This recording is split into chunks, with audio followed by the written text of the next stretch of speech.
The phone buzzed persistently against the marble countertop, its vibration echoing through Victoria Sterling's pristine Manhattan penthouse kitchen, like a warning she couldn't yet understand. She glanced at the device while measuring coffee beans, noting it wasn't her usual morning call from Richard. "Victoria, darling, pack light for Aspen. Just the essentials and that red dress I love," came her husband's familiar voice from the speaker she'd accidentally activated. At 52, Victoria had perfected the art of moving through their morning routine with practiced efficiency. 20 years of marriage to tech mogul Richard Sterling had taught her the rhythm of his schedules, his preferences, his habits. The coffee maker hissed to life while the morning news murmured from the wall-mounted television, creating the soundtrack of their wealthy, ordered life. Victoria's slight southern accent, a remnant from her Georgia roots, softened her words as she called back toward the phone. "The Armani or the Versace?" But Richard's voice continued, not responding to her question. "I can't wait to have you to myself for the weekend. No interruptions, no pretending." Victoria's hand stilled on the coffee maker. Richard was supposed to be in his study, preparing for his morning video conference with the Tokyo office. She looked toward the hallway, confused. "Richard," she called, but his voice kept coming from the phone. "I know, sweetheart. Just a few more months and this charade will be over. I promise you, Amanda, everything will work out exactly as we planned." The coffee cup slipped from Victoria's fingers, shattering against the marble floor in an explosion of white porcelain and dark liquid. Amanda. Richard had said Amanda. Victoria's world tilted as she realized what had happened. Her phone had died during the night, and in her morning routine, she'd grabbed Richard's identical device from the charging station. She was listening to his private conversation with another woman. "Richard, honey, when are you telling her I can't keep pretending I don't exist?" came an unfamiliar voice, young and confident in a way that made Victoria's stomach clench. "Soon, darling. The timing has to be perfect. Victoria can't suspect anything until all the pieces are in place." Victoria stood frozen in her silk pajamas. Carmen, the housekeeper's arrival, still an hour away. Miguel, the driver, not due until 9. She was completely alone with this devastating revelation crackling through the speaker of her millionaire husband's phone. "You promised me the Hamptons house," the young woman continued. "I've already been planning the renovations, and you'll have it. Amanda, everything I told you will be yours. The prenup protects us both. Remember, if she files for divorce without cause, she gets almost nothing. But if I can prove she's been unfaithful or is psychologically unstable, I keep everything." Victoria's legs gave way, and she sank onto one of the leather bar stools that surrounded their kitchen island. Richard's voice continued, each word driving deeper into her chest like a blade. "I've been documenting her behavior, making notes about her mood swings, her spending, her drinking. My lawyers are confident we can paint a picture of an unstable woman who's been living off my success for 2 decades. The young woman laughed, a sound like breaking glass. "Poor Victoria. She has no idea what's coming. None at all. She's been sleepwalking through our marriage for years. This will be the kindest thing I've ever done for her. Honestly, she'll finally have to stand on her own feet." Victoria's hand trembled as she reached for the phone, her finger hovering over the end call button. Part of her wanted to keep listening, to learn every detail of their betrayal. Another part wanted to throw the device against the wall and watch it shatter like her 20-year marriage. "I have to go. Amanda, she'll be wondering where I am. I love you, Richard. I love you too, sweetheart. Just remember, 18 more months and this will all be over." The call ended, leaving Victoria in the silence of her kitchen, surrounded by the debris of her broken coffee cup and her shattered life. She looked around at the space she'd designed herself, every detail reflecting her taste, her vision, the Italian marble countertops, the custom cabinetry, the professional-grade appliances they'd purchased when Richard's second company sold for $50 million. She thought about the prenup Richard's lawyer had insisted they sign before their wedding. At the time, Richard had presented it as protection for both of them. If either party commits adultery, she remembered the lawyer saying, the innocent spouse receives 100% of marital assets.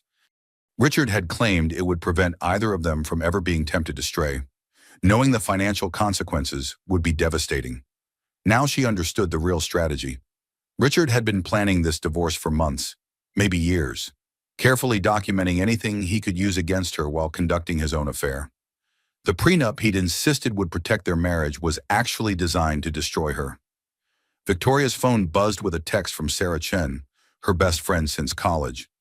"Lunch today at Daniel, I have news about the gallery opening." Victoria stared at the message, wondering how she could possibly sit through lunch and pretend her world hadn't just collapsed. But she needed to think, to plan, and most importantly, to keep Richard from suspecting she knew anything. She typed back carefully, "Looking forward to it. See you at 1." Then she knelt on the marble floor and began picking up the pieces of broken porcelain, each fragment sharp enough to draw blood if she wasn't careful. Just like the pieces of her marriage, she realized. She'd been handling them carelessly for far too long. From the hallway came the sound of Richard's footsteps, his voice calling cheerfully, "Victoria, is everything all right? I thought I heard something break." Victoria arranged her face into the expression of mild annoyance she'd perfected over 2 decades of marriage. "Just a coffee cup. I'm getting clumsy in my old age." Richard appeared in the kitchen doorway, his silver hair perfectly styled, his designer shirt crisp and expensive. At 55, he maintained the confident bearing that had attracted her when they'd met at a tech conference in San Francisco. She'd been building her interior design firm then, young and ambitious and foolishly in love. "You're not old, darling," he said, checking his watch. "You're seasoned. Like a fine wine." The same words he'd probably used on Amanda, Victoria thought. She wondered how many women had heard Richard's practiced charm, his calculated compliments. "I'll have Carmen clean this up when she arrives," Victoria said, standing and brushing off her hands. "How was your call with Tokyo?" "Productive," Richard lied smoothly. "I need to pack for Chicago tomorrow. Another client emergency." Victoria nodded, already wondering if Amanda would be joining him in Chicago, or if this was simply another weekend getaway disguised as business. 20 years of marriage, and she'd never questioned his travel schedule, his long hours, his frequent conferences. "I'll have your suits pressed," she said automatically. Richard kissed her cheek, the same perfunctory gesture he'd been giving her for months. Up close, she could smell an unfamiliar perfume on his collar, something floral and young and completely unlike anything she wore. "You're wonderful, Victoria. I don't know what I'd do without you." The words hung in the kitchen air like poison as Richard disappeared back down the hallway. Victoria knew exactly what he planned to do without her. She'd heard every detail of his strategy, every lie he'd prepared, every piece of the trap he'd been setting. But Richard Sterling had made one crucial mistake. The prenup he'd designed to destroy her would work both ways. If Victoria could prove he was the one committing adultery, she would be entitled to everything. Every asset, every investment, every dollar of the fortune they'd built together. Victoria smiled for the first time in weeks as she swept the last fragments of porcelain into her palm. Richard thought she'd been sleepwalking through their marriage, but he was about to discover that she'd simply been resting. Now it was time to wake up. Daniel Restaurant buzzed with the familiar energy of Manhattan's elite, crystal glasses catching the afternoon light as Victoria Sterling sat across from her best friend Sarah Chen at their usual corner table. The maitre d' had greeted Victoria with the deference reserved for regular customers, who tipped well and never caused scenes. "You look pale," Sarah said, reaching across the white tablecloth to touch Victoria's hand. "Actually, you look like hell. What's wrong?" Victoria forced the smile she'd been practicing in the taxi. "Just tired. Richard's been traveling so much lately." "Bull," Sarah replied, her dark eyes narrowing with the intensity that had made her a successful art gallery owner. "I've known you since college, Victoria. You get that same look when you're hiding something. Remember when you found out about Professor Martinez's wife?" The reference to their shared past made Victoria's carefully constructed composure crack slightly. Sarah had been there through every major crisis of Victoria's life, from failed relationships to family deaths to business struggles. She was the one person who might actually understand the magnitude of what Victoria had discovered. "Sarah," Victoria began, then stopped. The words felt too dangerous to speak aloud, as if saying them would make Richard's betrayal more real. A waiter appeared with their usual orders. Salmon for Victoria, who'd barely eaten in the 3 days since overhearing Richard's phone call. Caesar salad for Sarah, who maintained her gallery owner's figure with religious discipline. "Is it Richard?" Sarah asked quietly once they were alone again. Victoria's southern accent thickened when she was emotional, and she heard it creeping into her voice as she replied, "Do you ever wonder what would happen if everything you built your life on turned out to be a lie?" Sarah set down her fork, her expression shifting from concern to alarm. "Victoria, that's not an abstract question. What happened?" Victoria looked around the restaurant, noting the other women their age lunching together, discussing children and grandchildren and vacation homes, women who seemed secure in their marriages, their lives, their futures. Had she looked that confident just a week ago? "I overheard a conversation," Victoria said finally. "Richard thinks I don't know, but I know everything. Everything about what? About Amanda, about his plan to divorce me, about how he's been documenting my behavior to make me look unstable." The words tumbled out in a rush, her voice barely above a whisper. Sarah's face went through a series of expressions: shock, anger, then something that looked almost like relief. "I was wondering when you'd figure it out." Victoria's fork clattered against her plate. "You knew I suspected," Sarah said carefully. "Last month at the Morrison Gallery opening, I saw Richard with a young blonde woman. They were very close. When I mentioned it to you, you said he was probably just networking." Victoria remembered that conversation, remembered dismissing Sarah's concern with the confidence of a woman who trusted her husband completely. "Why didn't you tell me?" "Because you weren't ready to hear it, and because I hoped I was wrong." Sarah's voice softened. "Tell me exactly what you heard." Victoria recounted the phone conversation, watching Sarah's expression grow darker with each revelation. When she finished, Sarah was quiet for a long moment, absently stirring her untouched coffee. "The prenup," Sarah said finally. "I remember when you signed it, you were so happy that Richard wanted to protect both of you from temptation. 20 years ago, I thought it was romantic," Victoria said bitterly. "A promise that we'd always be faithful to each other." "What exactly does it say?" Victoria closed her eyes, reciting the words that had once seemed like a declaration of love. "If either party commits adultery, the innocent spouse receives 100% of marital assets." Sarah's eyebrows rose. 100%? Richard's lawyer insisted on the language, said it would be a strong deterrent against infidelity for both parties. "Victoria," Sarah said slowly, "do you understand what this means if you can prove Richard is cheating? You get everything. All of it." "I know," Victoria said, "but proving it won't be easy. Richard is careful, and he has excellent lawyers. Better than his conscience, apparently." Sarah leaned forward. "What are you going to do?" Victoria thought about the question she'd been asking herself for 3 sleepless nights. Her first instinct had been to confront Richard immediately, to scream and cry and demand explanations. But 20 years of marriage to a calculating man had taught her the value of patience and strategy. "I'm going to investigate," Victoria said. "Carefully, quietly. I need evidence that will hold up in court. Can I help?" "You already are, just by listening. I need to keep pretending everything is normal while I figure out how much Richard has hidden from me." Sarah reached into her purse and pulled out a business card. "Patricia Kowalski, best divorce attorney in Manhattan. I know her through the gallery world.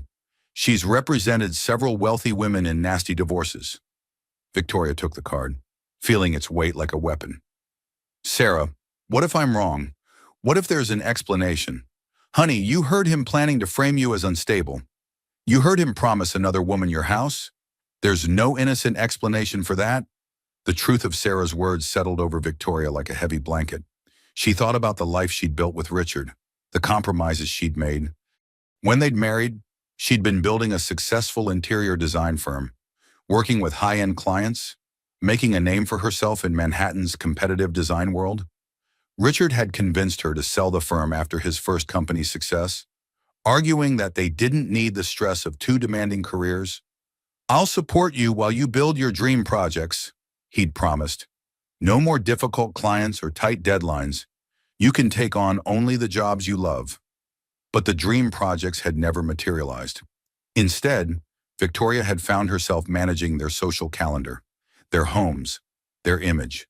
She'd become a full-time wife to a millionaire husband, her own ambitions slowly suffocating under the weight of his expectations.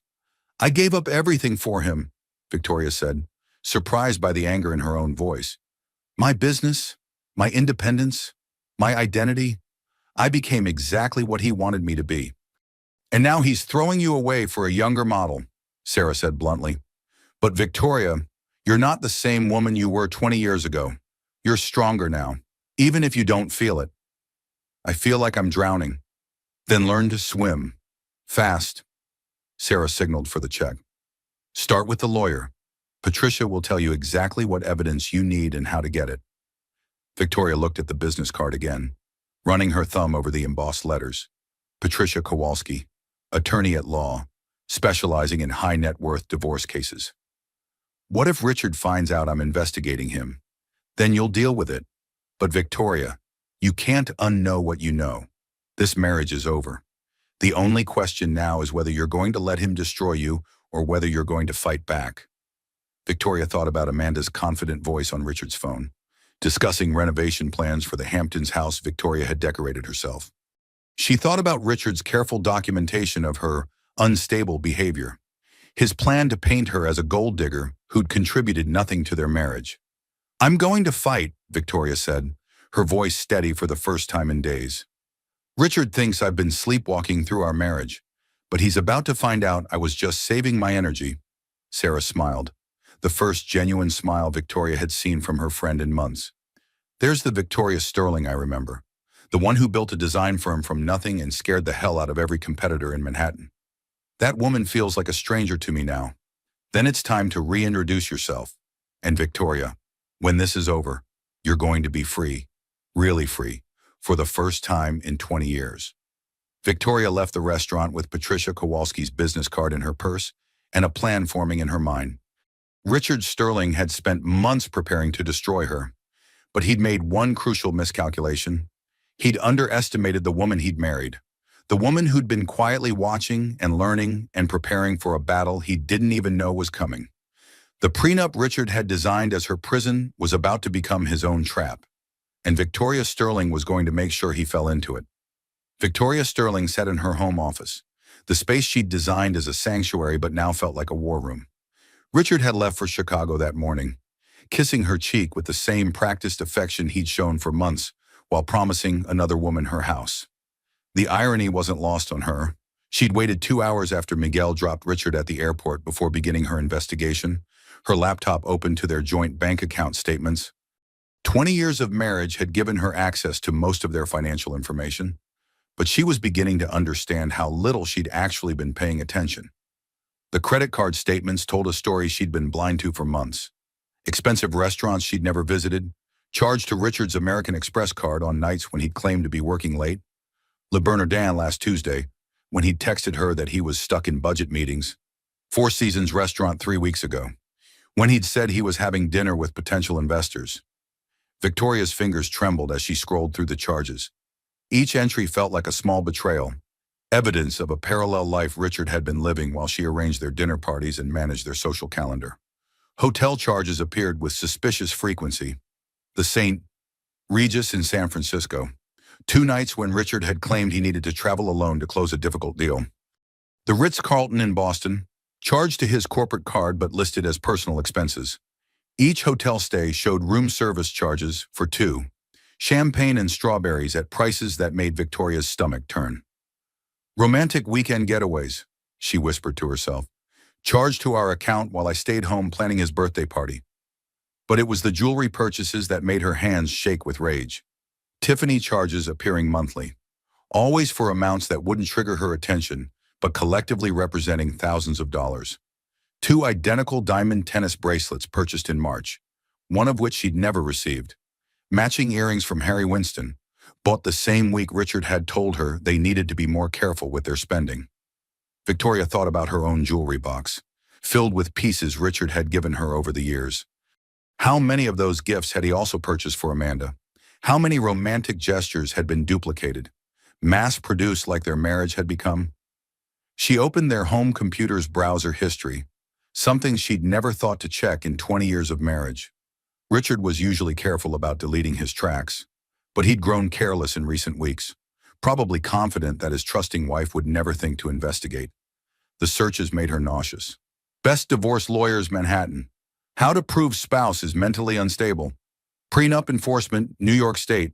Asset Protection During Divorce Proceedings. Richard had been researching divorce law for 6 months, learning how to destroy her while she'd been planning their anniversary party. Victoria clicked deeper into the browser history, finding searches that revealed the scope of his deception. Offshore banking, Cayman Islands. How to hide assets from divorce court. Private investigator hire Manhattan.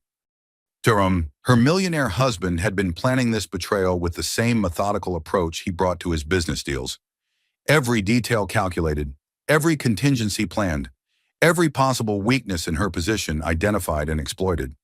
She found saved documents in a folder labeled Legal Research, hidden deep in Richard's business files. Her hands shook as she opened them, reading Richard's own notes about her behavior, her habits, her vulnerabilities. Victoria drinks 2 glasses of wine most evenings, sometimes 3 on weekends. Could suggest alcohol dependency. Victoria spends excessively on clothing and home decoration. Last month's spending included $3,000 at Bergdorf Goodman for items she claims she needed for social functions. Victoria has become increasingly isolated from friends outside our social circle. Displays signs of depression and anxiety, possibly requiring psychological evaluation.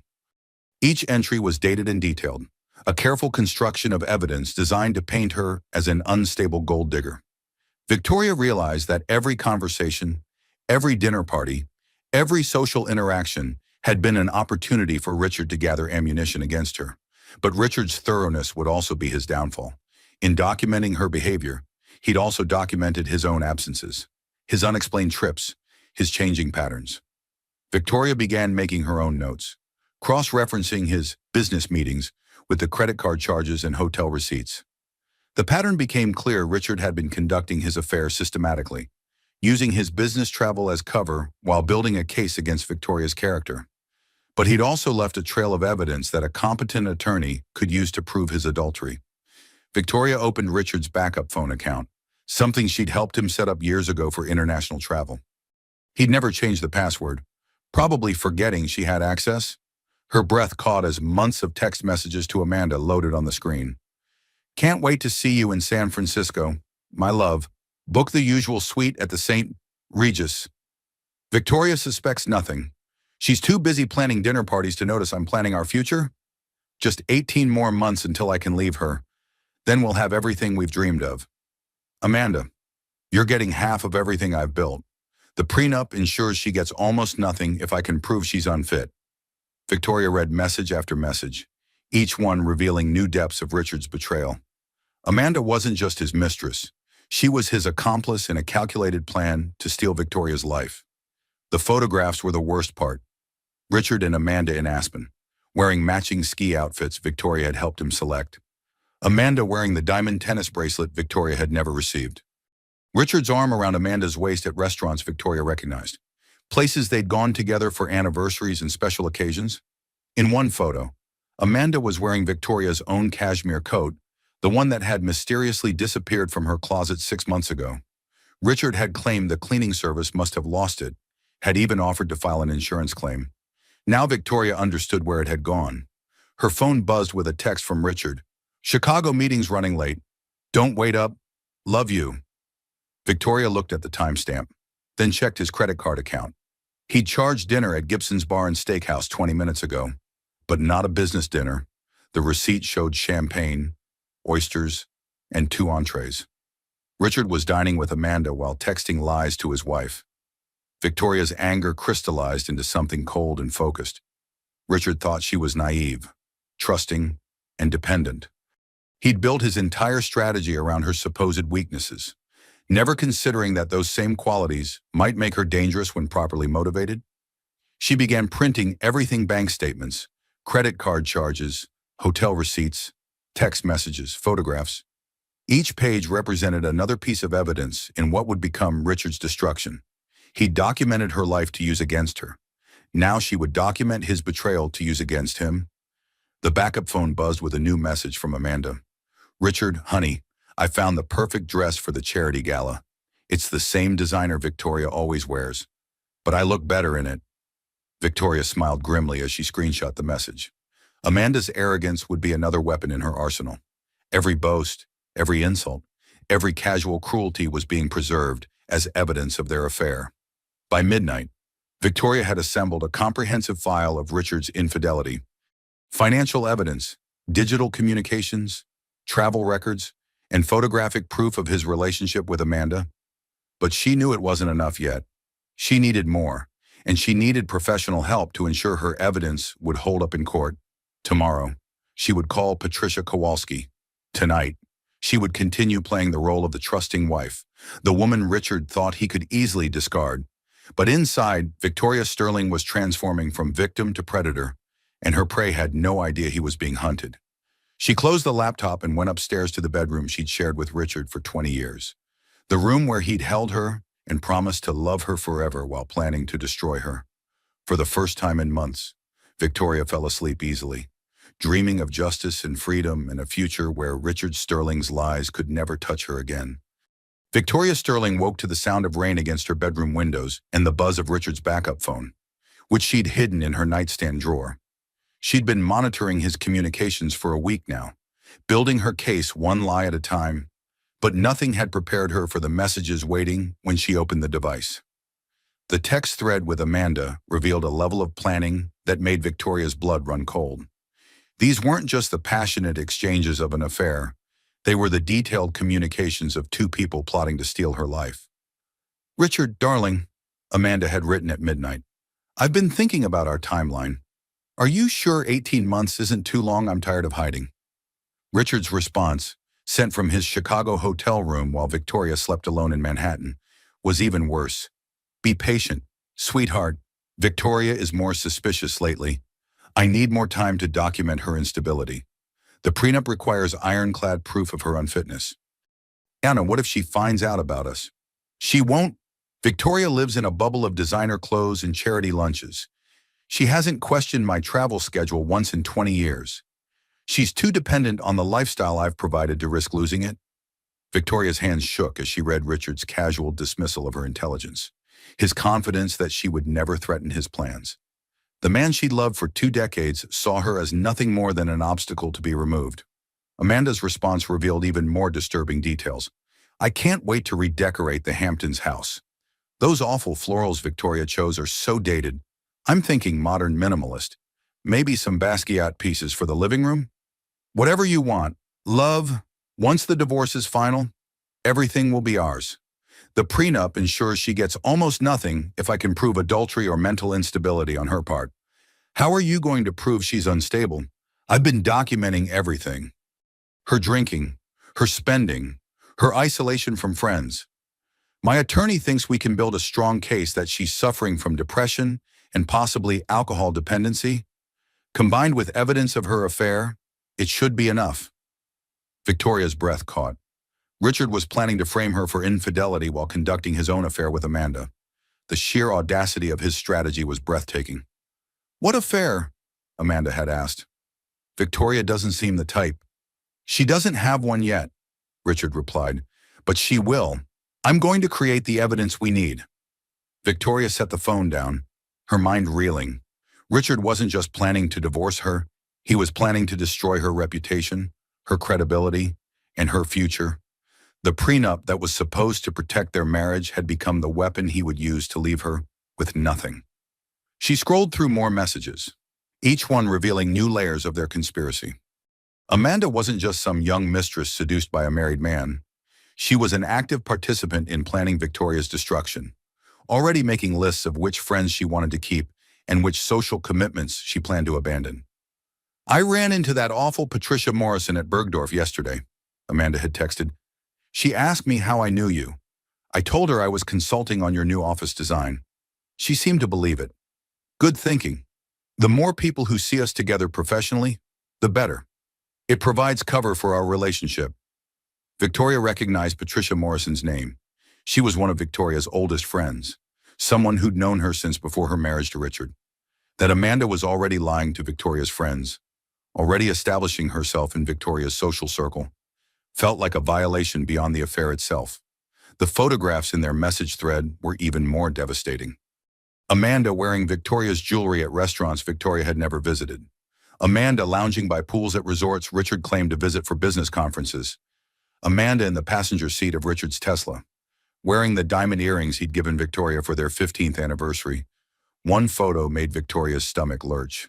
Amanda was standing in what looked like a real estate office, holding keys and smiling triumphantly. The message attached read, "Just signed the lease on our love nest, 2 bedrooms on the Upper East Side, walking distance to your office. Can't wait to play house with you."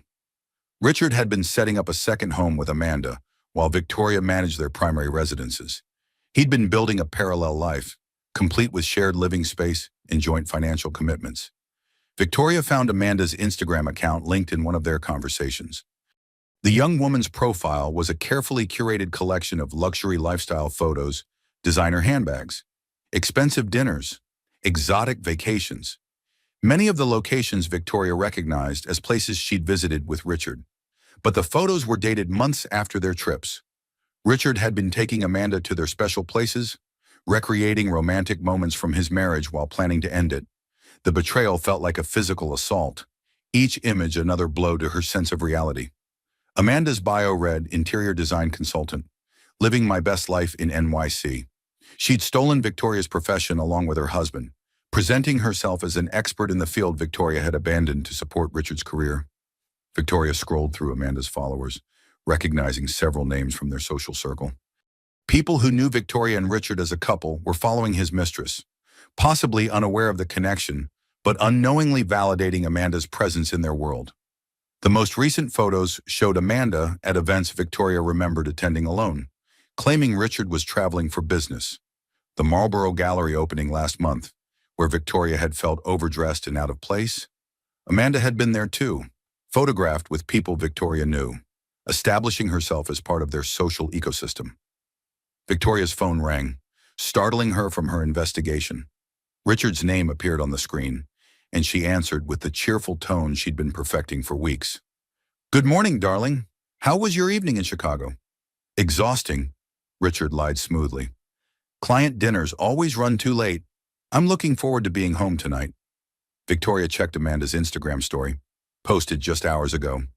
A photo of champagne glasses at what looked like a hotel bar, with the caption, "Perfect night with my favorite person." The timestamp showed it was taken while Richard was supposed to be in business meetings. "I missed you," Victoria said, testing how easily the lies came to him now. "I missed you too, sweetheart. I'll make it up to you this weekend. Maybe we can drive to the Hamptons. Just the two of us." Victoria almost laughed at the suggestion. Richard probably wanted to show Amanda the house again. Let her make more plans for redecorating while Victoria played the unknowing wife. But instead of anger, Victoria felt something like relief. Every lie Richard told her was another piece of evidence for her divorce attorney. "That sounds wonderful," Victoria replied. "I'll have Carmen pack our bags." After ending the call, Victoria returned to Richard's backup phone. A new message from Amanda had appeared while she was talking to her husband. "Can't wait to see you tonight. I bought something special to wear. Or rather, something special not to wear." Victoria took a screenshot of the message, adding it to her growing collection of evidence. Richard's flight wasn't scheduled to land for 6 hours, but apparently Amanda was planning a reunion that had nothing to do with business travel. She opened her laptop and began researching Amanda herself, using the same investigative skills she'd developed as a business owner 20 years ago. Social media accounts, professional profiles, public records. The young woman Richard was planning to destroy his marriage for wasn't quite what she appeared to be. Amanda Chen was 28 years old, originally from Los Angeles, with a bachelor's degree from a mediocre design school and no significant work experience before joining Richard's company as an interior design consultant 18 months ago. Her salary, which Victoria found in their business filings, was disproportionate to her qualifications or responsibilities. More interesting was Amanda's financial history. Credit reports showed significant debt before she'd started working for Richard, followed by a dramatic improvement in her circumstances. New car loan, expensive apartment lease, designer shopping habits that exceeded her stated income.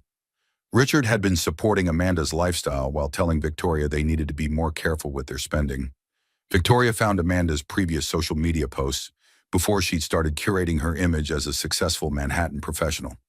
Photos from Los Angeles showed a different person: struggling actress, working restaurant jobs, posting about auditions and rejections and financial stress. Amanda had reinvented herself as an interior designer to get close to Richard, targeting him specifically for his wealth and status. The realization hit Victoria like a physical blow. She wasn't just being replaced by a younger woman. She was being replaced by a professional gold digger who'd studied Richard's weaknesses and exploited them. Amanda had researched her target, learned his preferences, and presented herself as exactly what he wanted while planning to take everything he'd built. But Amanda had made the same mistake Richard had. She'd underestimated Victoria Sterling, the woman who'd built a successful design firm from nothing, who'd navigated Manhattan's competitive social world for 20 years, who'd supported Richard's career while maintaining her own identity beneath the surface. Victoria saved every message, every photo, every piece of evidence that would prove Richard's infidelity and Amanda's role in destroying their marriage. The prenup that was supposed to protect their union would instead become the instrument of Richard's destruction. Justice, Victoria realized, was going to be sweeter than revenge, and she was going to serve it to both of them on a silver platter, gift-wrapped with the evidence of their own arrogance and stupidity. The elevator in Patricia Kowalski's building climbed toward the 42nd floor. With the smooth efficiency Victoria had come to associate with serious money and serious power. The law firm of Kowalski, Brennan and Associates, occupied 3 floors of a Manhattan skyscraper, their reputation built on representing wealthy women in high-stakes divorce proceedings.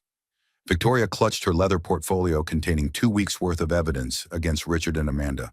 She'd printed everything: financial records, hotel receipts, text messages, photographs, and Amanda's social media posts. The documentation filled a 3-inch binder that felt like a weapon in her hands. "Mrs. Sterling," the receptionist said with professional warmth, "Ms. Kowalski is ready for you." Patricia Kowalski's corner office overlooked Central Park, its floor-to-ceiling windows providing a view that probably cost more per month than most people's salaries. The attorney herself was a woman in her early 60s, silver-haired and sharp-eyed, with the kind of confidence that came from winning battles other lawyers wouldn't dare fight. "Sarah Chen speaks very highly of you," Patricia said, gesturing for Victoria to sit in one of the leather chairs facing her massive mahogany desk. "She tells me you're dealing with a cheating husband and a prenup situation." "It's more complicated than that," Victoria replied, opening her portfolio. "My husband has been planning to divorce me for months while conducting an affair.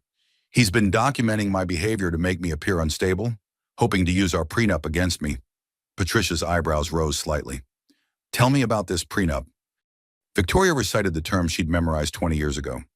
If either party commits adultery, the innocent spouse receives 100% of marital assets. 100%? Patricia leaned forward. "That's unusual. Most prenups limit alimony and asset division, but they rarely transfer everything to the innocent party." Richard's lawyer insisted on the language. He said it would prevent either of us from being tempted to stray. "And now your husband is the one straying." Patricia's smile was predatory. "I've been practicing family law for 30 years, and I can tell you that wealthy men who insist on infidelity clauses in their prenups are usually the ones planning to cheat. They just want to make sure their wives won't dare to leave them first." Victoria pulled out the first section of her evidence file. "I have documentation of Richard's affair going back 18 months. Text messages, photographs, financial records, travel receipts. He's been conducting a relationship with his interior design consultant while building a case that I'm mentally unstable." Patricia examined the documents with the methodical attention of a surgeon. She read through Richard's text messages, studied the hotel receipts, and reviewed the credit card statements with professional detachment. "This is excellent work," Patricia said finally. "Your husband has been remarkably careless for someone planning such an elaborate deception. These text messages alone prove adultery beyond any reasonable doubt." "There's more," Victoria said, pulling out Amanda's social media posts and financial records. "The other woman has been documenting their relationship online and spending money Richard has been giving her while telling me we need to reduce our expenses." Patricia studied Amanda's Instagram account, noting the expensive dinners, designer clothes, and luxury vacations that exceeded the young woman's stated income. "She's not very bright. Is she posting evidence of her affair with a married man where anyone can see it?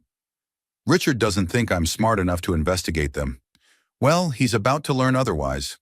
Patricia set the documents aside and looked directly at Victoria. Mrs.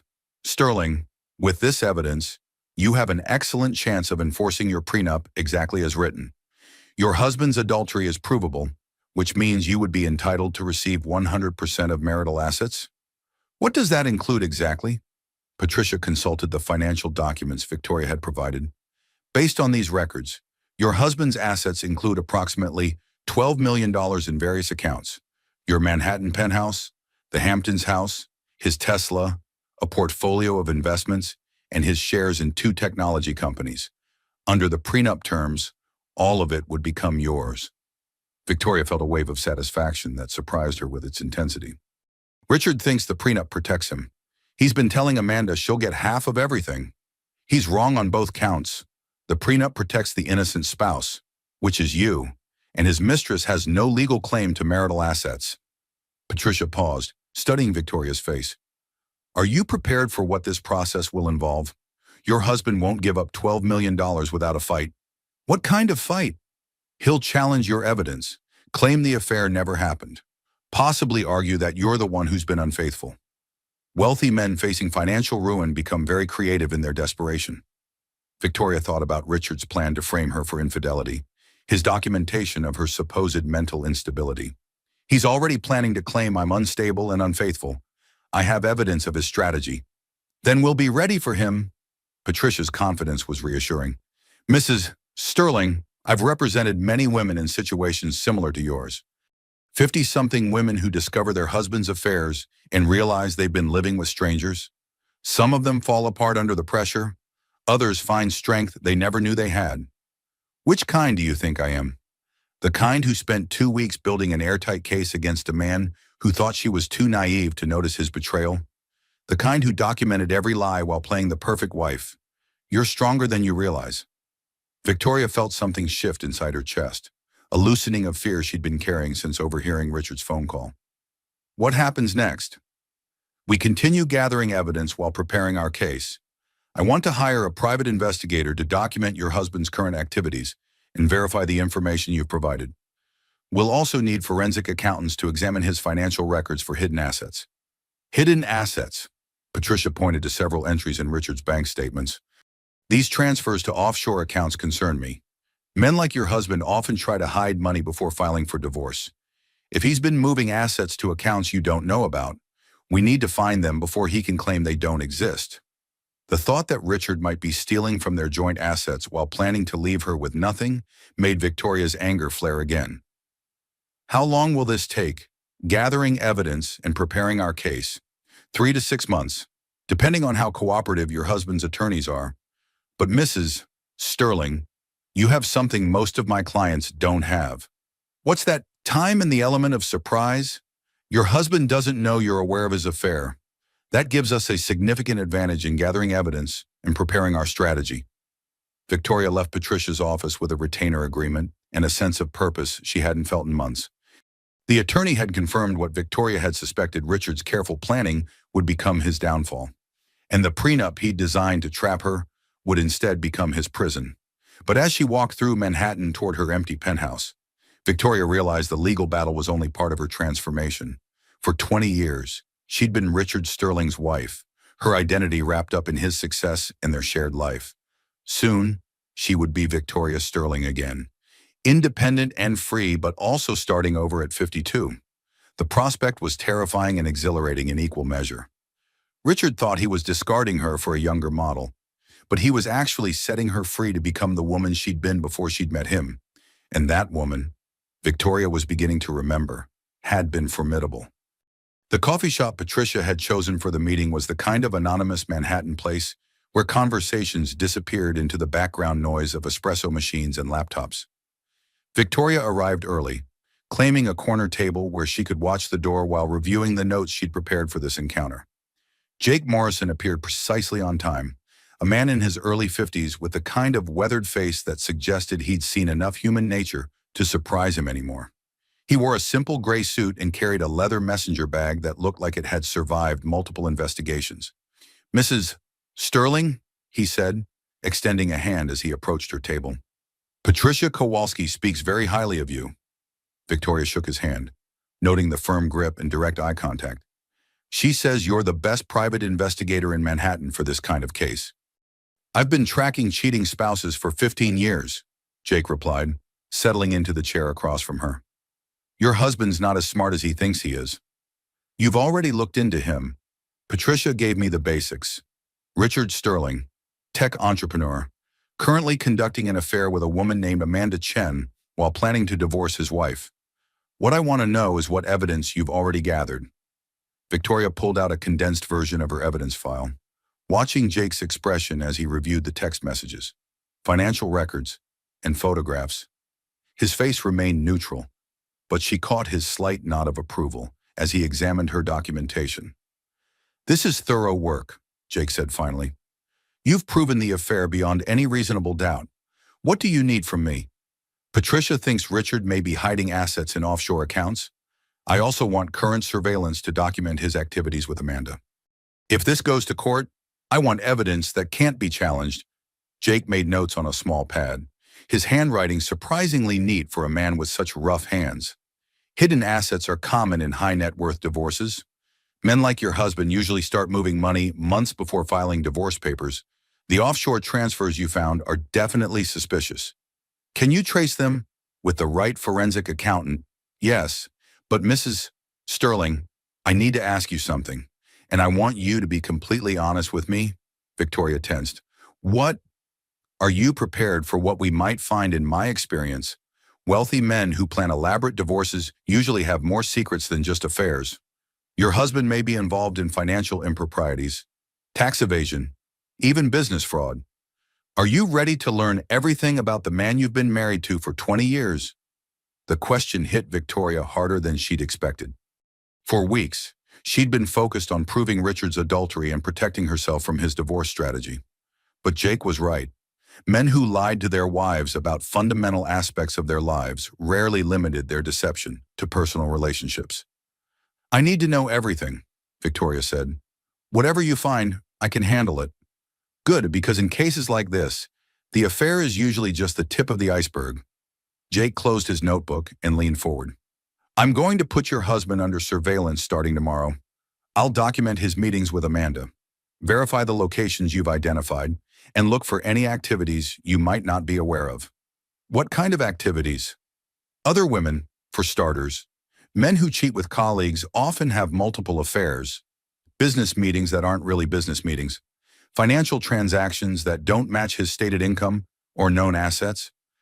Victoria's stomach clenched at the thought that Amanda might not be Richard's only affair, that the betrayal she discovered could be even deeper than she'd imagined.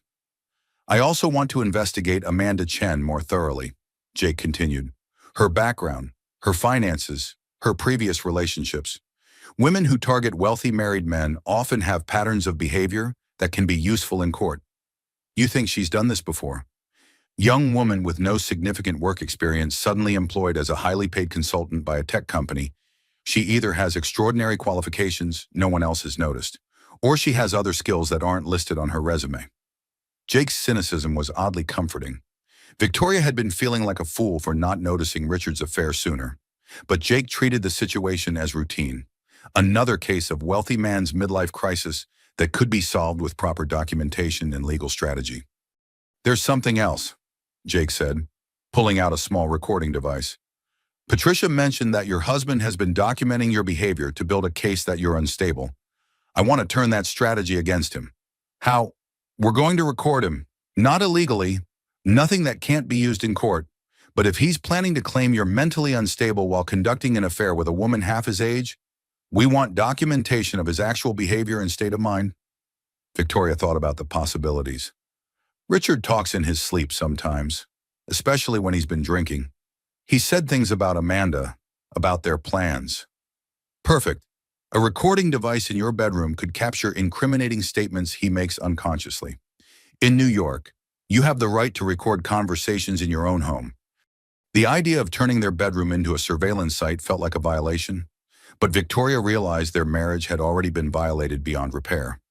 Richard had destroyed their intimacy when he'd started planning her destruction. Now she would use his own tactics against him. "What about his office? He has business meetings there. Phone calls about their relationship." "Too risky. His office is private property controlled by him, and recording business conversations could expose you to legal problems. But if he brings Amanda to your home or has phone conversations about their affair in your presence, we can document those. Jake outlined a surveillance plan that would track Richard's movements for 6 weeks, documenting his relationship with Amanda while investigating his financial activities.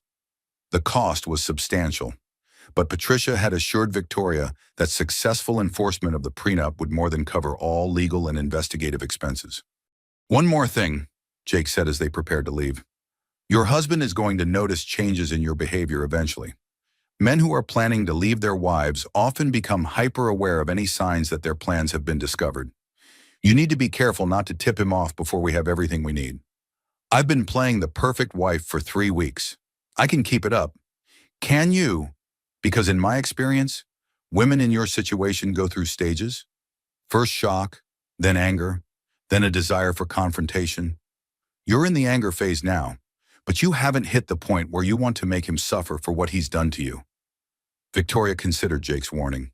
He was right about her anger, the cold fury that had been growing stronger each day as she discovered new layers of Richard's betrayal. But she also knew that premature confrontation would only give Richard time to cover his tracks and prepare his defenses. "I want him to suffer," Victoria admitted, "but I want him to suffer legally, financially, and permanently. That requires patience." Jake smiled for the first time during their meeting. "Mrs. Sterling, you're going to be just fine. Your husband picked the wrong woman to underestimate."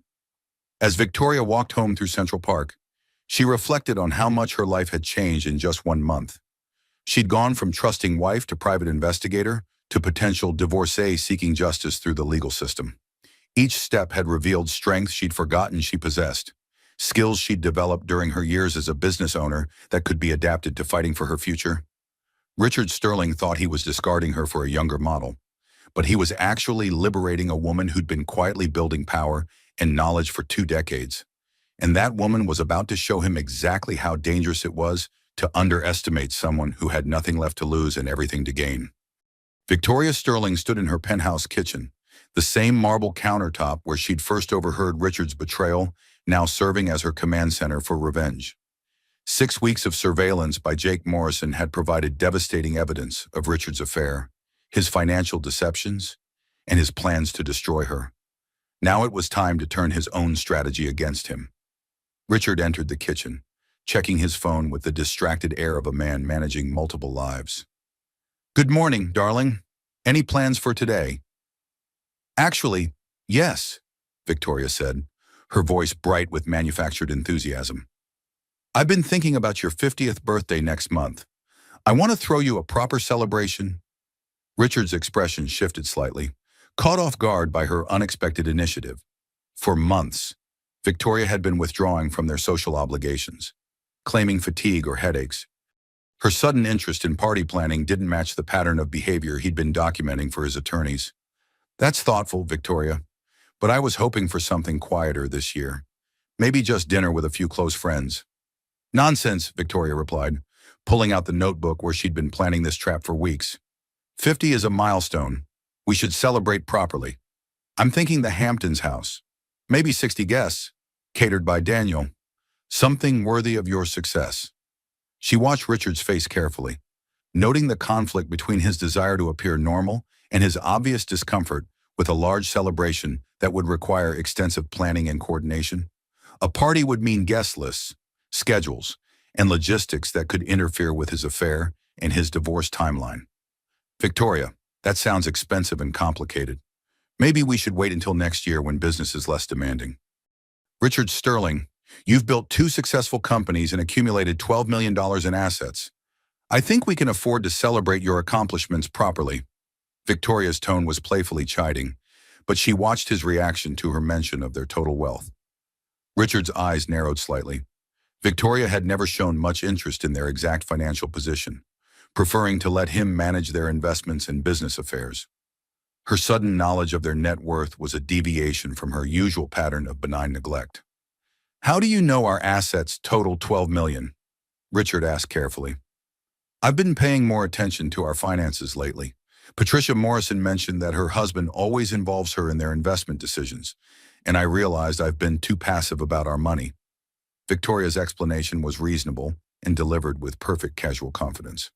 I handle our finances because you said you found them boring, and I appreciate that, darling. But I'm 52 years old, and I should understand our financial position better. What if something happened to you? Victoria's concern sounded genuine, masking her real knowledge of Richard's offshore accounts and hidden assets. Richard relaxed slightly, probably interpreting her interest as age-appropriate anxiety about financial security rather than evidence gathering for a divorce.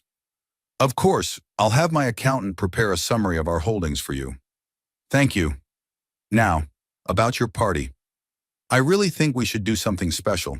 I could invite everyone from your Stanford reunion, maybe some of your business associates, the people we haven't seen socially in months. Victoria was testing another element of her trap. Richard's carefully constructed timeline for his divorce required maintaining his image as a stable, happily married man until he was ready to file papers claiming Victoria's instability. A large social gathering would force him to play the devoted husband while managing his relationship with Amanda.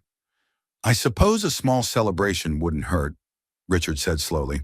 But Victoria, I don't want anything too elaborate. Keep the guest list under 40 people. Of course, darling. I'll start making calls today. Victoria's smile was warm and wifely, concealing her satisfaction at having maneuvered Richard into accepting her plan. After Richard left for his office, Victoria opened her laptop and began executing the real purpose of her party planning. She wasn't actually organizing a birthday celebration. She was creating opportunities to contact everyone in Richard's professional and personal network while establishing herself as the loving, devoted wife he would soon claim had been mentally unstable for months. Her first call was to James Mitchell, Richard's business partner and oldest friend. James, it's Victoria.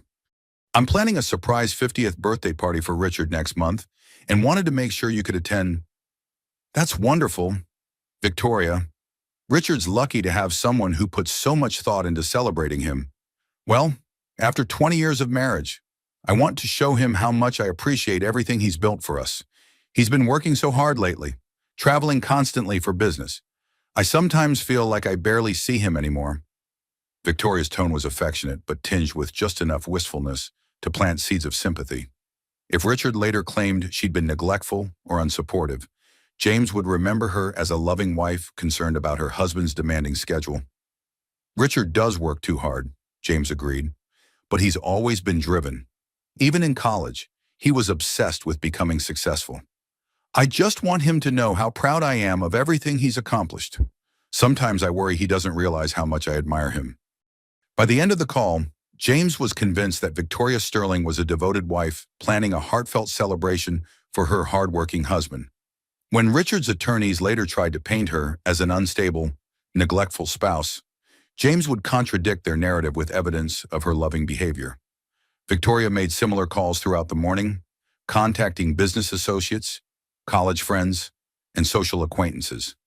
Each conversation was carefully crafted to reinforce her image as a supportive wife while gathering information about Richard's recent behavior and travel schedule. Dr. Elizabeth Warren, Richard's longtime physician, was particularly informative.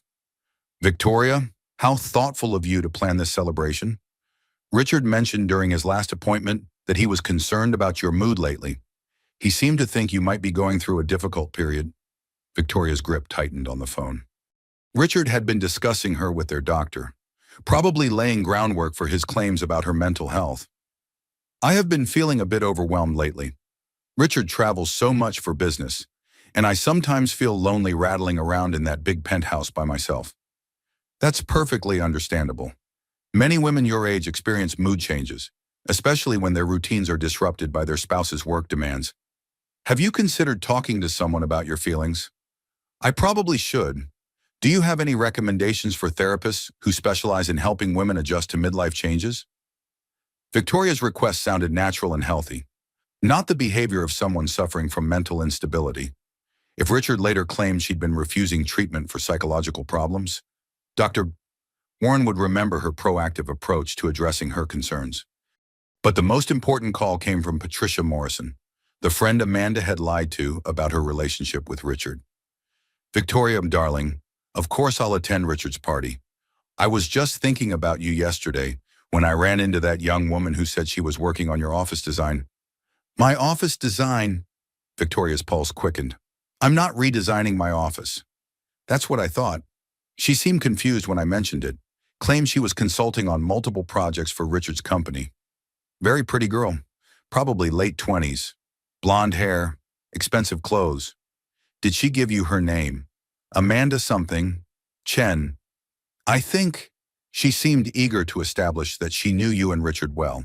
Mentioned several personal details about your life that seemed oddly specific for someone who was just working on your office. Victoria's trap was working better than she'd hoped. Amanda's lies were already creating inconsistencies that observant friends had noticed. When the divorce proceedings began, Patricia Morrison would be able to testify that Amanda had been misrepresenting her relationship with the Sterling family months before Richard claimed the affair had begun. That's strange. I'll have to ask Richard about it. Maybe there was some miscommunication about her role in the company. I'm sure there's a simple explanation. Richard's always been very professional about maintaining boundaries with his employees. Victoria smiled grimly at Patricia's confidence in Richard's professionalism. Soon, her friend would learn exactly how wrong she'd been about Richard's character and boundaries. That evening, Richard returned home with an unusual bouquet of roses and a bottle of expensive champagne. I've been thinking about what you said this morning, about celebrating properly. Maybe a party isn't such a bad idea after all. Victoria accepted his kiss and the flowers, wondering what had changed his mind. What brought this on? I realized you're right about marking milestones. 50 is significant, and we should acknowledge everything we've built together. Richard's voice carried an odd emphasis on together, as if he was testing her reaction to the word. I'm so glad you're excited about it. I started making some calls today, and everyone is thrilled to celebrate with us. Who did you call?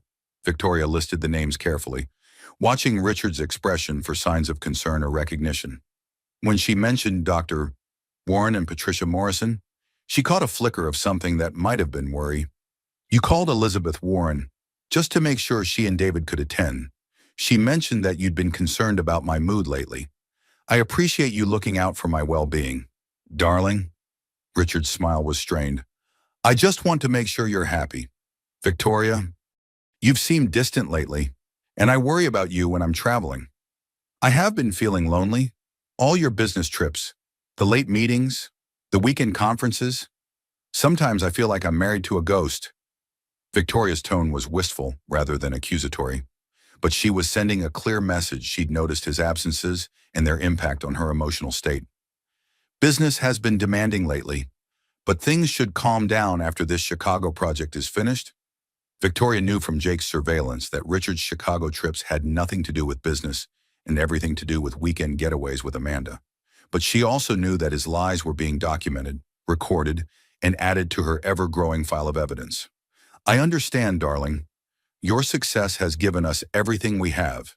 I would never want to be the kind of wife who complains about her husband's dedication to providing for his family. Richard visibly relaxed at her reassurance, probably interpreting her understanding as evidence that his strategy of conditioning her to accept his absences was working. He had no idea that Victoria was playing a longer game, one that would end with his complete destruction. As they shared the champagne and planned his birthday celebration, Victoria reflected on how much power came from letting people underestimate you. Richard thought he was manipulating a naive and dependent wife who would be easily discarded when he was ready to move on. Instead, he was feeding information to a woman who was carefully documenting every lie, every inconsistency, and every piece of evidence that would soon destroy him. The trap was set, and Richard Sterling was walking into it with the confidence of a man who'd never considered that his victim might fight back. The key card to Richard's Chicago hotel suite felt cold in Victoria's hand as she stood outside room 1215 at the Ritz-Carlton. Jake Morrison's surveillance had confirmed that Richard and Amanda were spending the weekend together, supposedly celebrating the completion of another business deal. But Victoria had reviewed Richard's actual business calendar and knew he had no clients in Chicago this weekend. She'd flown to Chicago that morning using their joint credit card, the same card that would show Richard's own charges at this hotel. If he questioned her presence, she would claim to be surprising him for their 20th anniversary, which was actually next month. The timing was perfect, romantic enough to seem plausible, early enough to seem spontaneous. Victoria pressed the keycard to the lock, grateful that hotel security still allowed spouses access to rooms registered under joint accounts. The electronic beep seemed unnaturally loud in the carpeted hallway as the door clicked open. "Room service," she called softly, using the cover story she'd prepared in case Amanda was alone in the suite. But both voices that answered from the bedroom confirmed what Jake's surveillance had already documented. Richard and Amanda were together, their conversation carrying the intimate, relaxed tone of lovers who believed they were completely private. "I still can't believe she agreed to throw you a birthday party," Amanda was saying.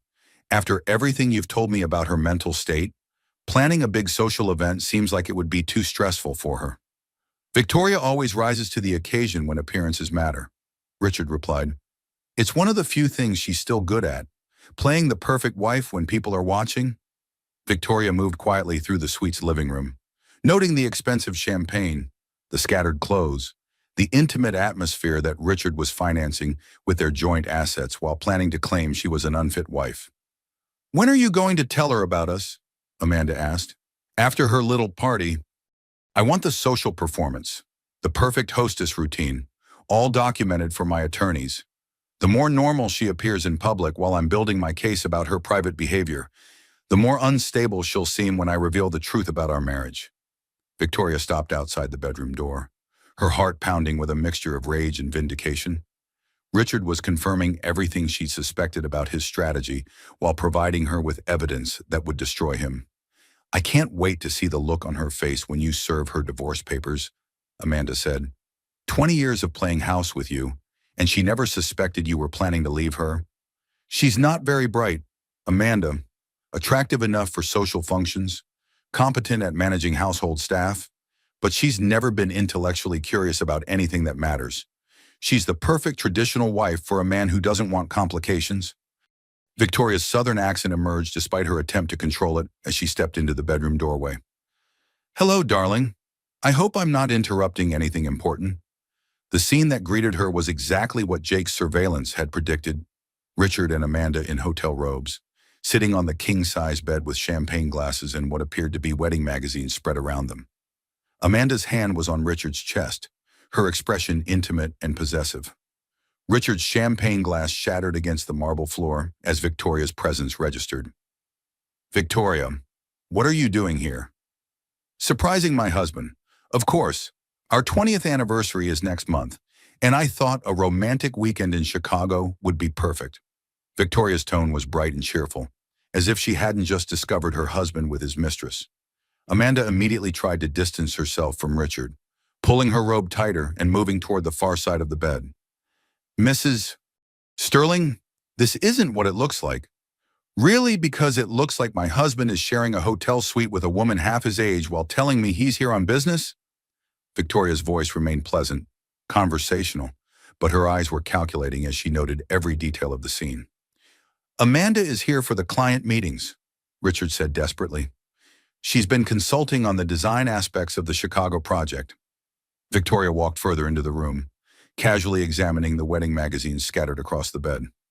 "These must be very specialized business publications. Chicago wedding venues, planning your dream ceremony, honeymoon destinations for the modern couple. Fascinating reading for a business meeting." "Those are mine," Amanda said quickly. "I'm getting married soon, and I brought them to read during downtime between meetings." "How wonderful. Who's the lucky man?" Victoria's question was delivered with perfect social grace, as if she was making polite conversation at a cocktail party. Amanda's hesitation was telling. She glanced at Richard, clearly unsure how much of the truth Victoria actually knew and how much she was simply fishing for information. "Someone you wouldn't know," Amanda said finally. "We've been keeping it private." "How romantic. Richard and I kept our engagement private too, didn't we? Darling, though I notice you're wearing what appears to be a diamond tennis bracelet identical to the one Richard gave me for our 15th anniversary. Your fiancé has excellent taste." Victoria's observation hit its mark. Amanda's hand moved unconsciously to the bracelet, and Richard's face went pale as he realized how many details Victoria had noticed. "Coincidence," Richard said weakly. "Lots of men buy similar jewelry for their partners." "Absolutely. In fact, I have the receipt for this particular bracelet at home. Tiffany keeps excellent records. Perhaps we could compare purchase dates to see just how much of a coincidence this really is. The silence that followed Victoria's suggestion was deafening. Richard and Amanda exchanged glances that confirmed their relationship more clearly than any words could have. "Victoria," Richard began, but she held up a hand to stop him. "Before you say anything else, Richard, I want you to know that I've been aware of your relationship with Miss Chen for quite some time. I've also been aware of your plan to divorce me using our prenup, your strategy of documenting my supposed mental instability, and your efforts to hide assets in offshore accounts." Richard's expression shifted from panic to calculation. "Victoria, if you know about Amanda, then you know our marriage has been over for months. We can handle this maturely. Work out a reasonable settlement that protects both of us." "Both of us, Richard. Have you forgotten the terms of our prenup? The agreement you insisted we sign before our wedding? Circumstances have changed. We can negotiate modifications." Victoria smiled, the expression holding no warmth whatsoever. "The prenup specifically states that if either party commits adultery, the innocent spouse receives 100% of marital assets. You drafted those terms yourself. Remember to prevent either of us from being tempted to stray." "Victoria, be reasonable. You can't seriously expect to take everything." "I don't expect to take anything. Richard, I expect to receive exactly what our legal agreement specifies. 100% of marital assets, which based on the financial records I've reviewed, totals approximately $12.5 million. Amanda spoke for the first time since Victoria's revelation. "You can't prove adultery based on finding us in the same hotel room. We could claim this was a business meeting that got out of hand." Victoria turned her attention to the younger woman, her southern politeness intact but her words sharp as surgical instruments. "Miss Chen, I have 18 months of text messages between you and Richard discussing your relationship, your shared living arrangements, and your plans for my house after our divorce. I have photographs of you wearing jewelry Richard purchased for you while telling me we needed to reduce expenses. I have hotel receipts, restaurant charges, and travel records documenting your affair in detail." Amanda's confidence crumbled visibly. "Those are private communications. Communications sent using company equipment and personal devices that Richard carelessly left accessible to his wife. Everything obtained legally and admissible in court." Richard stood up, his robe falling open to reveal expensive boxer shorts Victoria didn't recognize. "Victoria, what do you want? Money, a larger settlement? We can work something out. I want exactly what our prenup promises: justice for the innocent spouse." Victoria's voice was steel wrapped in silk. "Richard, you've spent months planning to destroy my reputation, claim I'm mentally unstable, and leave me with nothing while you start a new life with your mistress. Did you really think I would simply accept your betrayal without fighting back?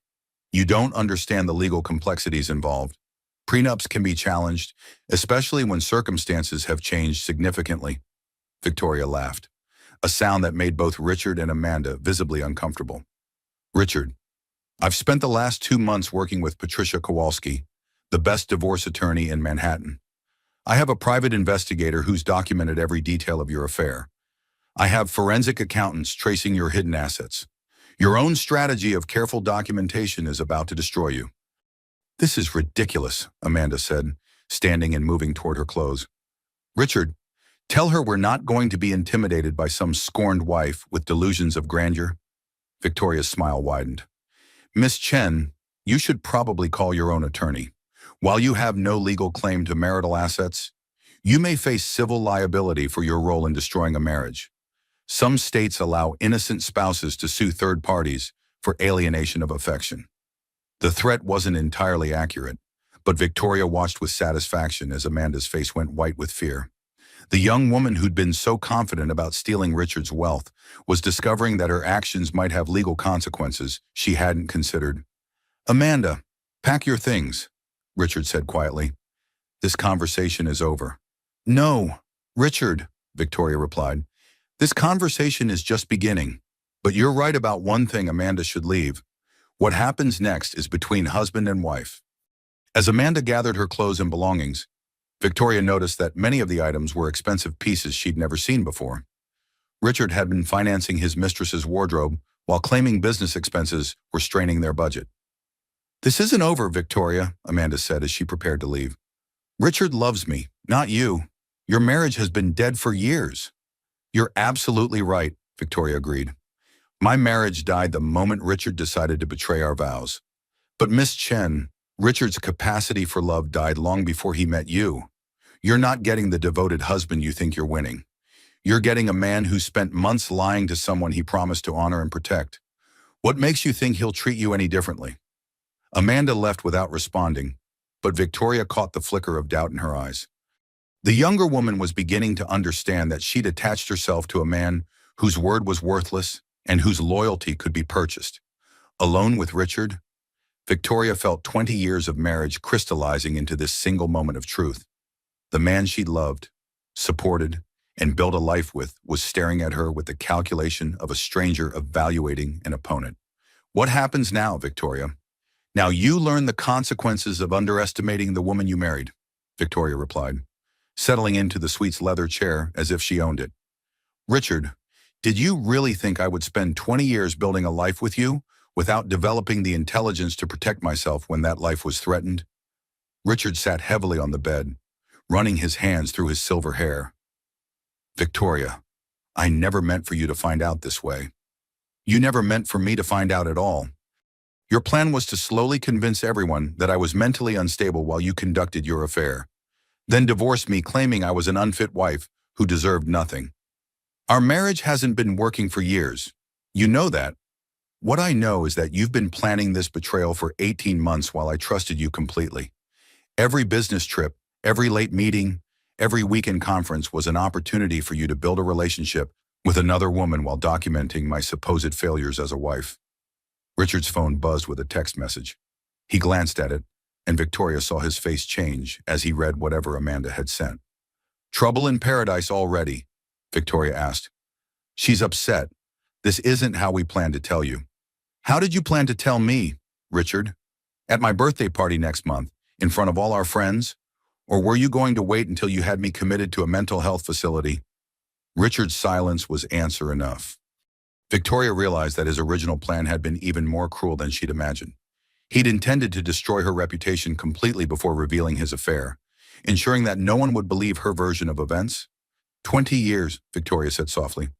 20 years of marriage, and you were prepared to have me declared mentally incompetent to steal everything we built together. Victoria, you don't understand the pressures I've been under. Building the company, managing investors, maintaining our lifestyle.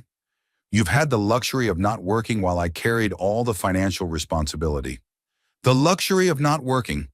Victoria's voice rose for the first time since entering the suite. Richard, I gave up my career to support yours. I managed our home, our social obligations, our image while you built your fortune. Every dinner party, every client relationship, every social connection that contributed to your success required my time and effort. That's not the same as building a business.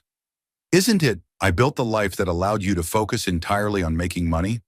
I created the home environment, the social network, and the personal foundation that supported your professional success. And now you want to claim I contributed nothing. Richard stood and began pacing the hotel room, his agitation increasing as he realized the strength of Victoria's position. The prenup protects both parties equally. If you pursue this course, you'll destroy both of us. Richard, I'm not destroying anything. I'm simply enforcing the agreement you insisted we sign. You drafted the terms specifically to prevent adultery, and now you're discovering that those terms work exactly as written. No court will award you 100% of our assets. Judges modify prenups when the results would be unconscionable. Victoria smiled, remembering Patricia's confidence about their case. Richard, you're forgetting something important. I didn't commit adultery. I didn't plan to defraud my spouse. I didn't hide assets or document my partner's behavior to build a false case for divorce. I simply discovered that my husband was betraying our marriage and took steps to protect myself legally. You've been investigating me for months. That's hardly the behavior of an innocent spouse. I've been protecting myself from a man who was planning to destroy me. Every piece of evidence I've gathered documents your actions, not mine. I never violated our marriage vows. Richard, you did. Richard's phone buzzed again, and this time he answered it. Amanda, I can't talk right now. He listened for a moment, his expression growing darker. No, don't do anything stupid. I'll call you later. More trouble? Victoria asked as he ended the call. She's threatening to go public with our relationship if I don't leave you immediately. How romantic. Your mistress is already trying to manipulate you with ultimatums. Richard, this is the woman you're destroying our marriage for, someone who threatens to expose your affair when things don't go exactly her way. Amanda is young. She doesn't understand the complexities of the situation. She understands perfectly. She's a woman who targeted a wealthy married man, convinced him to finance her lifestyle, and now expects him to deliver the fortune she was promised. When she realizes you can't give her what you promised, how long do you think her devotion will last? Richard sat down again, his confidence visibly shaken. Victoria, what if we worked out a different arrangement? You could keep the penthouse and receive substantial alimony. I would take responsibility for the business assets. Richard, our prenup doesn't allow for negotiation. Adultery triggers the complete transfer of marital assets to the innocent spouse. Those were your terms, designed to prevent either of us from being tempted to cheat. I'll claim the prenup was signed under duress. 20 years after our wedding, good luck with that strategy. Victoria stood, preparing to leave. Richard, I want you to understand something. This isn't about revenge, though I admit the irony is satisfying. This is about justice. You plan to steal my life, my security, and my future. Now you're going to discover that actions have consequences. Victoria, please, we can work this out rationally. We are working it out rationally, through attorneys, investigators, and the legal system. Richard, our marriage is over. The only question now is whether you'll accept the terms of the prenup you insisted on, or whether you'll force me to prove your adultery in court with all the evidence I've gathered. Victoria walked toward the hotel suite door, then turned back for one final comment. Oh, and Richard, you might want to check your offshore accounts. My forensic accountants have been tracing your hidden assets for weeks. Attempting to conceal marital property during divorce proceedings is a serious crime. Richard's face went white as Victoria's words hit home. You can't prove those accounts exist. Can't I, Richard? You've been transferring money to the Cayman Islands for 6 months, thinking I was too naive to notice. But every wire transfer, every hidden account, every attempt to steal our joint assets has been documented and reported to the appropriate authorities. Victoria, listen to me. But Victoria was already leaving, her heels clicking against the marble floor as she walked away from 20 years of marriage and toward a future where Richard Sterling could never hurt her again. Behind her, she heard her millionaire ex-husband calling her name, his voice desperate with the realization that his carefully planned betrayal had become his own destruction. The elevator doors closed on Victoria's old life, carrying her toward a future that would be entirely her own. For the first time in months, she felt genuinely happy. Patricia Kowalski's conference room overlooked Manhattan like a war room surveying a battlefield, and Victoria Sterling felt like a general preparing for the final assault. 6 weeks had passed since the confrontation in Chicago. 6 weeks of legal preparation that would culminate in this meeting between their respective attorneys. Richard sat across the polished mahogany table with his legal team, 2 partners from Goldman, Sachs and Associates who specialized in protecting wealthy men from expensive divorces. His confidence had visibly deteriorated since Chicago. The man who'd once planned to destroy Victoria now looked like someone who'd discovered he was the one being destroyed. Mrs. Sterling, Patricia began, before we present our evidence, I want to give Mr. Sterling's counsel one final opportunity to accept the terms of the prenup as written. 100% of marital assets to the innocent spouse, in this case, Mrs. Sterling. David Goldman, Richard's lead attorney, shuffled through his files with the nervous energy of a lawyer who knew he was fighting a losing battle. Ms. Kowalski, my client is prepared to offer a generous settlement that would give Mrs. Sterling 50% of marital assets, plus the Manhattan penthouse and substantial alimony. Your client signed a prenup that specifies the consequences of adultery, Patricia replied coolly. He doesn't get to renegotiate those terms now that he's been caught. The prenup was signed 20 years ago under different circumstances. No court will enforce a clause that results in complete asset forfeiture. Victoria watched Richard's face as his attorney presented arguments they both knew were desperate. The man who'd meticulously planned her destruction was now dependent on legal technicalities in judicial sympathy to save himself from his own contract. "Mr. Goldman," Patricia said, opening the first evidence folder. "Perhaps you should review the documentation of your client's adultery before continuing to claim the prenup shouldn't be enforced." Jake Morrison had outdone himself in the weeks following the Chicago confrontation. The private investigator had documented every aspect of Richard and Amanda's relationship, creating an evidence file that removed any possibility of denial or dispute. "These photographs were taken over the past 6 weeks," Patricia continued, spreading images across the conference table. "Mr.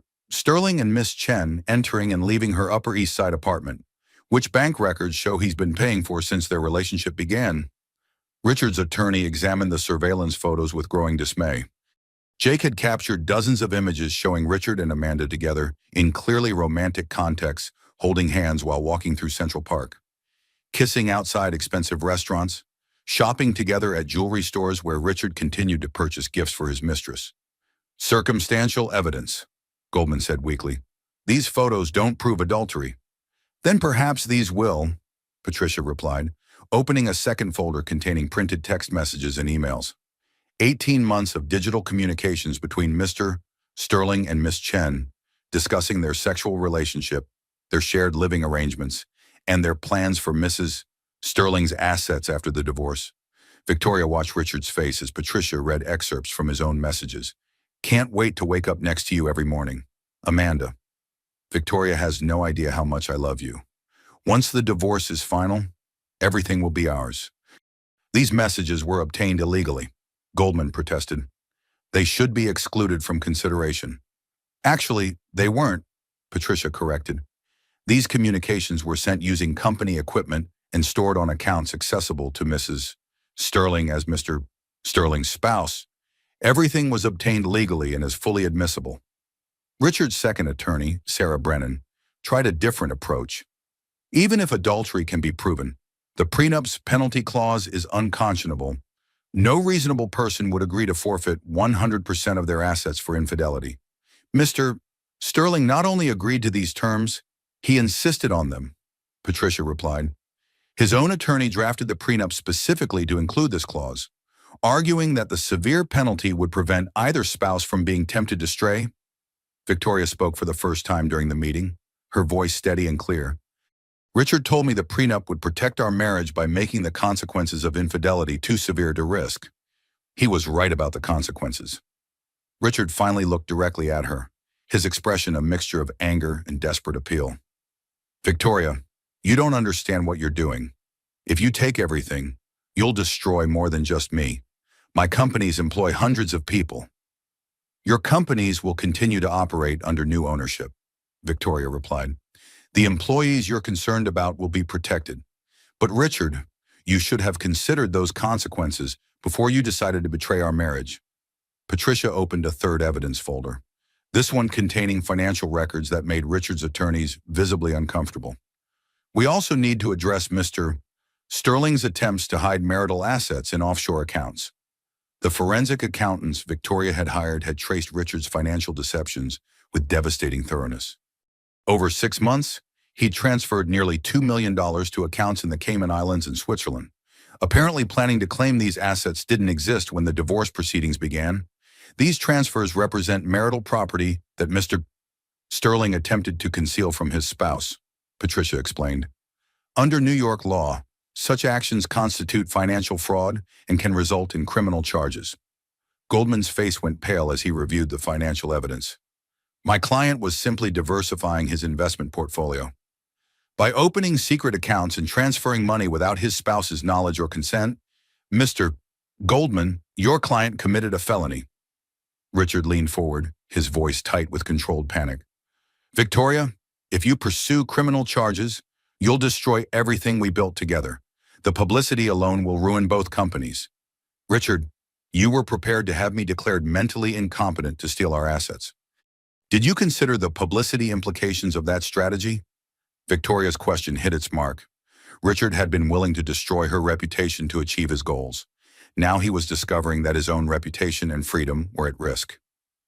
"We need to discuss a reasonable settlement," Goldman said, his confidence completely gone. "Perhaps 75% to Mrs. Sterling, with guarantees that criminal charges won't be filed? Mr. Goldman, Patricia replied, your client signed a contract. That contract specifies 100% of assets to the innocent spouse in cases of adultery.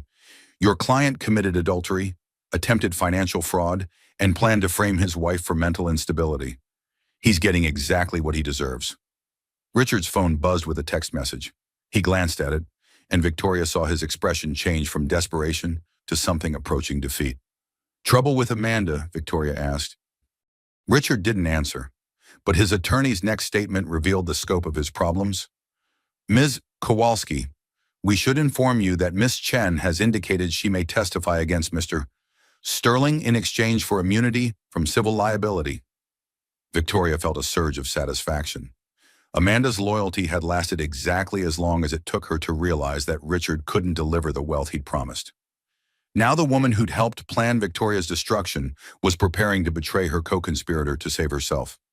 What is Miss Chen prepared to testify about? Patricia asked. Goldman consulted his notes reluctantly. She claims Mr. Sterling promised her half of his marital assets and discussed strategies for proving Mrs. Sterling was mentally unstable. She has recordings of conversations where Mr. Sterling detailed his plans for the divorce. Victoria almost laughed. Richard's mistress had been recording their conversations, probably as insurance against exactly this situation.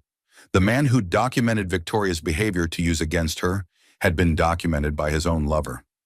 Richard, Victoria said softly, you chose to betray a woman who loved and trusted you for someone who was using you from the beginning. How does it feel to discover that Amanda was planning her exit strategy before you even filed for divorce? Richard's composure finally cracked completely. Victoria, but please, I know I made mistakes, but we can work this out. I'll accept the prenup terms, sign over the assets, whatever you want. Just don't destroy me completely. Richard, I'm not destroying you. I'm simply holding you accountable for the choices you made. Victoria's voice carried the authority of a woman who'd found her strength. You planned to steal my life, my security, and my future. Now you're experiencing the consequences of those plans. Patricia placed the final document on the conference table, a complete accounting of Richard and Victoria's marital assets, now valued at $12.7 million. Mr.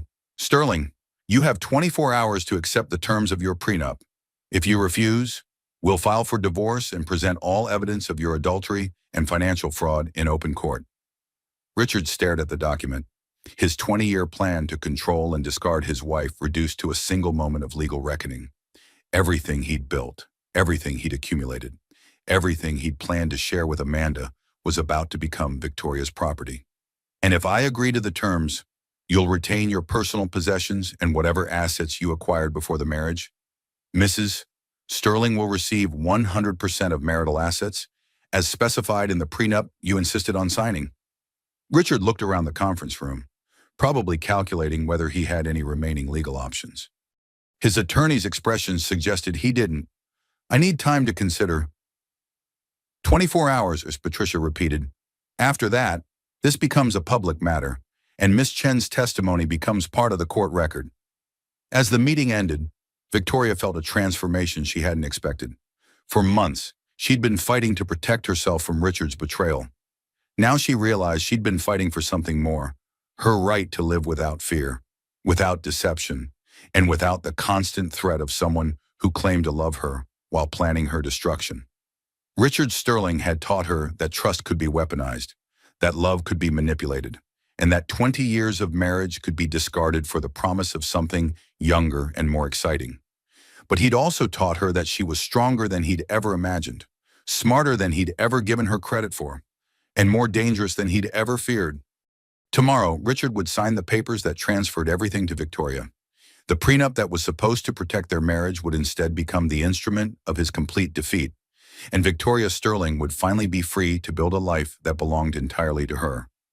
6 months after Richard signed the divorce papers that transferred $12.7 million to his ex-wife, Victoria Sterling stood in the living room of her new penthouse, smaller than the one she'd shared with Richard, but entirely hers.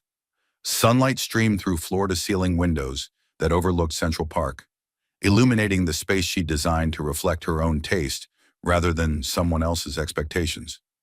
Victoria, this place is incredible, Sarah Chen said, settling into one of the custom-designed chairs that showcased Victoria's eye for combining comfort with style. You look 10 years younger than you did last year. I feel like I'm finally awake, Victoria replied, pouring coffee from the machine she'd chosen because she loved it, not because it matched someone else's kitchen aesthetic. For 20 years, I was living someone else's dream. Now I'm building my own. The transformation had been remarkable even to Victoria herself. Within 2 months of the divorce settlement, she'd reopened Sterling Design, the interior design firm she'd sold when she married Richard. But this time, she'd started with advantages she'd never had as a young entrepreneur: substantial capital, 20 years of social connections, and the wisdom that came from surviving betrayal and emerging stronger. The Architectural Digest feature was brilliant marketing, Sarah continued, thumbing through the magazine that had called Victoria Designer to watch how Victoria Sterling is redefining luxury living. 3 major clients from that article alone. Victoria smiled, remembering the photographer's surprise when she'd insisted on being photographed in her work clothes rather than designer gowns. The woman who'd once defined herself as a millionaire's wife was now being recognized for her own professional achievements. The best part is the work itself, Victoria said. I'm designing homes for people who want authentic beauty, not just expensive status symbols. It's the kind of work I always wanted to do, but never had the freedom to pursue. Her phone buzzed with a text from Jake Morrison, the private investigator who'd become an unexpected friend during the divorce proceedings. Saw the AD article. Proud of you. Vic. Lunch next week. Victoria had been surprised by how many genuine relationships had emerged from the wreckage of her marriage. People who'd known her as Richard Sterling's wife were discovering Victoria Sterling the individual, and many preferred the authentic version to the carefully constructed persona she'd maintained for 20 years. What about Richard? Sarah asked. Have you heard anything about how he's adjusting to his new circumstances? Victoria's expression hardened slightly. Richard had not handled his reduced circumstances with grace or dignity. The man who'd once controlled $12.7 million was now living in a studio apartment, working for his former competitor after his own companies had been sold to pay legal fees and settlements. Patricia told me he's been trying to challenge the divorce settlement, claiming I somehow coerced him into signing the papers. His new attorney explained that you can't claim coercion when you're simply being held to the terms of a contract you insisted on drafting. And Amanda. Gone within a month of the settlement, Victoria replied with satisfaction. Apparently, a man with no money and a destroyed reputation wasn't quite the catch she'd thought he was. Jake heard she's engaged to a plastic surgeon in Los Angeles, someone new to manipulate and deceive. Victoria felt no sympathy for either Richard or Amanda. They'd planned to destroy her life for their own benefit. The fact that their scheme had backfired was simply justice, working as it should. Victoria, Sarah said carefully, are you dating anyone? It's been 6 months, and you seem so much happier. Maybe it's time to think about sharing that happiness with someone who deserves it. The question didn't surprise Victoria. Several friends had suggested she start dating, introducing her to divorced friends or eligible widowers who might appreciate a successful, independent woman in her 50s. But Victoria wasn't ready for romantic relationships yet. I'm dating myself, Victoria replied with a smile. Learning who I am when I'm not trying to be what someone else wants me to be. It's the most honest relationship I've had in 20 years. That's healthy, but don't close yourself off completely. Not every man is Richard Sterling. I know that, but Sarah, I spent 2 decades building my identity around someone else's needs and dreams. For the first time in my adult life, I get to decide what I want, when I want it, and how I want to live. That's not something I'm eager to compromise for anyone. Victoria's phone rang with a call from a potential client, a young couple building their first home together. As she listened to their hopes and dreams for their space, Victoria felt the deep satisfaction that came from helping people create authentic environments that reflected their true selves. I'd love to work with you, Victoria told the couple. Creating a home that truly represents who you are together is one of life's greatest gifts. Let's schedule a time to meet and discuss your vision. After ending the call, Victoria reflected on how much her perspective on marriage and partnership had changed. She no longer saw relationships as contracts where one person supported another's ambitions while sacrificing their own. Real love, she now understood, meant building something together where both people could flourish. That sounded like another project, Sarah observed. A wonderful one. Young couple, deeply in love, wanting to build something beautiful and authentic together. It reminds me of what I thought I was doing 20 years ago. Do you regret marrying Richard? Victoria considered the question seriously. I regret trusting someone who was unworthy of trust. I regret giving up my independence for someone who saw it as weakness rather than gift. But I don't regret the experience, because it taught me exactly who I am and what I'm capable of when I'm fighting for my own life. The afternoon brought a surprise visitor, Patricia Morrison, the friend who'd been one of the first to notice Amanda's lies about her relationship with the Sterling family. Victoria, I owe you an apology, Patricia said as soon as she entered the penthouse. I should have realized what Richard was doing and warned you sooner. Patricia, Richard fooled everyone. He was very good at maintaining his image while conducting his double life. But the signs were there. That girl Amanda, the inconsistencies in Richard's travel schedule, the way he started talking about you as if you were a burden rather than a partner. I noticed but didn't want to interfere in your marriage. Victoria poured tea for her guest, using the china she'd chosen for herself rather than inherited from someone else's taste. Honestly, I'm glad you didn't tell me. If someone else had revealed Richard's affair, I might never have developed the strength to investigate and fight back myself. Discovering his betrayal and learning to protect myself was something I needed to do alone. You've certainly proven you can handle anything. The whole social circle is talking about how brilliantly you outmaneuvered Richard. Some of the wives are quite inspired. Victoria's victory had indeed become legendary among Manhattan's elite women, many of whom had endured their own husbands' infidelities but lacked the legal protection Victoria's prenup had provided. She'd become an informal mentor to women facing similar situations, sharing the legal and investigative strategies that had saved her. I got a call yesterday from a woman whose husband has been acting suspiciously, Victoria said. She wanted advice on protecting herself if her suspicions are correct. It's satisfying to help other women avoid the trap I fell into. Kuna, the trap of trusting completely. The trap of giving up my own power while trusting completely. Trust should enhance your life, not replace it. As evening approached, Victoria prepared for her weekly ritual dinner alone in her own space, reading or working on design projects, surrounded by beauty she'd chosen for herself. The solitude that had once felt like loneliness now felt like luxury. Her phone buzzed with one final message of the day, this one from Richard himself. Victoria, I know you'll never forgive me, but I want you to know I realize what I lost. You were always stronger than I gave you credit for. Victoria read the message twice, then deleted it without responding. Richard's recognition of her strength was 20 years too late and served his needs rather than hers. She had no interest in absolving him of guilt or helping him process his regrets. Instead, she opened her laptop and began working on designs for her next project, a community center that would provide resources for women experiencing domestic violence and financial abuse. Victoria had learned firsthand how isolation and financial dependence could trap women in dangerous relationships, and she wanted to use her wealth and skills to help others avoid that trap. The prenup that Richard had designed to control her had instead freed her to become more than she'd ever imagined possible.